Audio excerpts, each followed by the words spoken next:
United kingdom ചരിത്രത്തിലെ ഏറ്റവും ഗുരുതരമായ റെസിഡൻഷ്യൽ ബിൽഡിംഗ് ഫയേഴ്സിൽ ഒന്നാണ് Grenfell tower fire.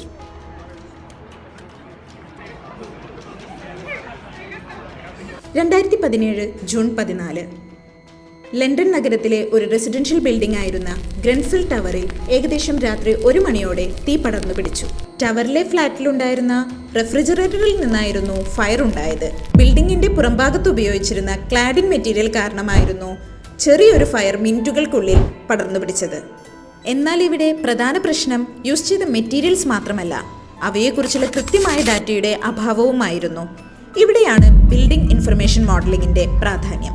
BIM technology നിലനിർത്തിയിരുന്നുവെങ്കിൽ കെട്ടിടത്തിലെ ഓരോ ഘടകത്തിലും ഒരു ഡിജിറ്റൽ ട്വിൻ ഉണ്ടായേനെ. അക്യുറേറ്റ് ആയ ഡാറ്റ നൽകുന്നതിനാൽ ഇൻഫർമേഷൻ ഗ്യാപ്പ് കുറയ്ക്കുകയും അപകട സാധ്യതകൾ തിരിച്ചറിയുവാനും സുരക്ഷാ നടപടികൾ സ്വീകരിക്കുവാനും കഴിയുമായിരുന്നു. ബിൽഡിംഗ് സേഫ്റ്റി മെഷേഴ്സ് വളരെ പ്രധാനമാണ് എന്നതാണ് ഗ്രെൻഫെൽ ടവർ ഫയർ നമ്മെ പഠിപ്പിച്ച പ്രധാന ലെസൺ. ഒരു ബിൽഡിംഗ് എങ്ങനെ ഡിസൈനിങ്ങിൽ നിന്നും റിയാലിറ്റിയിലേക്ക് മാറുന്നു എന്ന് ഇൻഡസ്ട്രി എക്സ്പേർട്ടിന്റെ നേതൃത്വത്തിൽ പഠിക്കൂ.